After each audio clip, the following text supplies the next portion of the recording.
Hello friends, आज हम बनाएंगे वाटरमेलन मोहितो। इसके लिए हम एक ग्लास लेंगे और ग्लास में वाटरमेलन के पीसेस जितने आपको पसंद हो, और उसके बाद पुदीना के 3-4 पत्तियाँ और नींबू के पतले पतले स्लाइसेस 2 से 3। और उसके बाद नमक, चाहे आप सफ़ेद नमक लें या काला नमक आपकी पसंद पे, और अदरक के 3-4 छोटे छोटे टुकड़े, ज़्यादा नहीं लेंगे। फिर उसके बाद उसमें आप अगर सोडा वाटर ऐड करती हैं तो उससे पहले आपको 1 चम्मच शुगर भी ऐड करना पड़ेगा।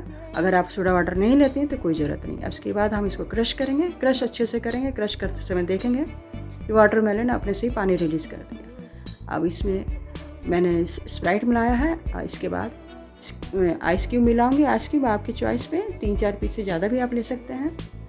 और इसके बाद इसको फिर अच्छे से मिक्स कर दीजिए। आपका वाटरमेलन मोहितो रेडी है। इसका आनंद लीजिए। Thank you.